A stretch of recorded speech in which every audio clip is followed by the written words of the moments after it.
بسم اللہ الرحمن الرحیم۔ حضرت رسول مقبول صلی اللہ علیہ وآلہ وسلم نے جن سلاطین و امراء کو دعوت اسلام کے خطوط تحریر فرمائے تھے ان میں خسرو پرویز بھی شامل تھا۔ خسرو پرویز ان دنوں ایران کا بادشاہ تھا۔ عبداللہ بن حذافہ رحمۃ للعالمین صلی اللہ علیہ وآلہ وسلم کا خط لے کر اس کے پاس گئے۔ خسرو پرویز نے مترجم کو بلا کر خط کا ترجمہ کرایا تو خط کا سرنامہ کچھ یوں تھا: محمد رسول اللہ صلی اللہ علیہ وآلہ وسلم کی طرف سے فارس کے بادشاہ کسریٰ کی طرف۔ سرنامہ دیکھ کر اسے غصہ آیا کہ رسول خدا صلی اللہ علیہ وآلہ وسلم نے اپنا نام میرے نام سے پہلے کیوں تحریر کیا؟ چنانچہ اس نے حضور اکرم صلی اللہ علیہ وآلہ وسلم کے خط کو پھاڑ کر ٹکڑے ٹکڑے کر دیا اور قاصد کو کوئی جواب نہ دیا۔ جب قاصد نے واپس آ کر حضور اکرم صلی اللہ علیہ وآلہ وسلم کو اس کے اس نازیبہ طرز عمل کی خبر دی تو آپ صلی اللہ علیہ وآلہ وسلم نے فرمایا: خدایا، جس طرح سے اس نے میرے خط کے ٹکڑے کیے اسی طرح سے تو اس کے ملک کے ٹکڑے کر دے۔ خسرو پرویز نے یمن کے گورنر بازان کو خط لکھا کہ عرب میں محمد نامی ایک شخص نے نبوت کا دعویٰ کیا ہے، 2 طاقتور آدمی بھیج کر اسے گرفتار کر کے ہمارے پاس روانہ کر دو۔ بازان نے بابویا اور فرخسرا نامی 2 آدمیوں کو گرفتاری کے لیے مدینہ روانہ کیا۔ دونوں افراد مدینہ آئے۔ انہوں نے اپنے بازوؤں پر سونے کے کنگن پہنے ہوئے تھے اور زرین کمر بند کے ساتھ انہوں نے اپنے آپ کو مزین کیا ہوا تھا اور داڑھی مونڈی ہوئی تھی اور مونچھیں رکھی ہوئی تھیں۔ رسول خدا صلی اللہ علیہ وآلہ وسلم نے ان کی شکلیں دیکھ کر نفرت کا اظہار فرمایا اور کہا: تم پر وائے ہو، تمہیں کس نے اس کا حکم دیا ہے؟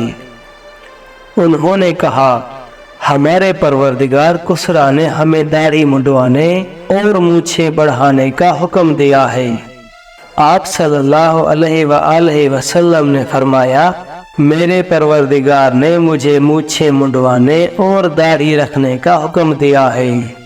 آپ صلی اللہ علیہ وآلہ وسلم نے فرمایا: اچھا، آج رات تم ہمارے ہاں آرام کرو، ہم تمہیں کل اس کا جواب دیں گے۔ جب وہ دوسری صبح کو آپ صلی اللہ علیہ وآلہ وسلم کے پاس آئے تو آپ صلی اللہ علیہ وآلہ وسلم نے فرمایا: تم بازان سے جا کر کہنا کہ کل رات 7 بجے میرے پروردگار نے اس کے پروردگار کسریٰ کو اس کے بیٹے شیرویا کے ذریعے سے قتل کرا دیا ہے اور ہم عنقریب ان کے ملک کو فتح کریں گے، اور اگر تو اپنے عہدے پر قائم رہنا چاہتا ہے تو ایمان لے آ۔ یہ واقعہ جمادی الاول کی 10 تاریخ کو منگل کی رات سن 7 ہجری کو پیش آیا۔ بازان کے نمائندوں نے کاغذ پر وقت، دن اور تاریخ لکھ لی اور یمن واپس چلے گئے۔ چند دنوں کے بعد شیرویا کا خط بازان کو ملا جس میں اس نے لکھا تھا کہ میں نے چند جرائم کی وجہ سے اپنے باپ خسرو پرویز کو قتل کر دیا ہے اور میں نے اسے قتل کر کے اقتدار سنبھال لیا ہے، اور میں تمہیں حکم دیتا ہوں کہ جس شخص نے حجاز میں نبوت کا دعویٰ کیا ہے تم اسے اس کے حال پر چھوڑ دو۔ بازان اور اس کے نمائندوں نے جب خسرو پرویز کی موت کی گھڑی معلوم کی تو وہ وہی تھی جس کی حضور اکرم صلی اللہ علیہ وآلہ وسلم نے انہیں خبر دی تھی۔ یہ سن کر بازان اور بہت سے دوسرے اہل یمن مسلمان ہو گئے۔ جب اسلامی افواج کے ہاتھوں یزد گرد شاہ ایران کو شکست ہوئی تو اس کی بیٹی گرفتار ہو کر مدینہ آئی۔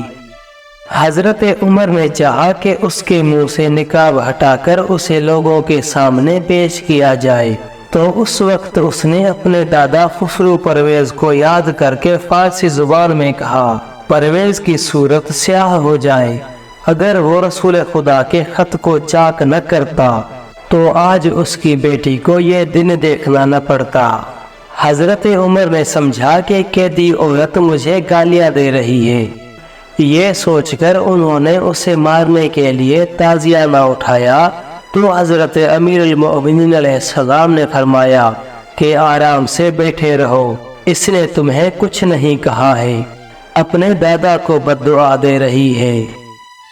پھر جب حضرت عمر نے اس کے فروخت کرنے کا ارادہ کیا تو حضرت علی علیہ السلام نے فرمایا بادشاہ کی بیٹیوں کو فروخت نہیں کرنا چاہیے، اگرچہ وہ کافر ہی کیوں نہ ہو، انہیں چناؤ کا حق دیا جائے، وہ جسے پسند کریں ان کے ساتھ ان کی شادی کر دی جائے اور ان کا حق مہر ان کے بیت المال کے وظیفہ سے کاٹ لیا جائے۔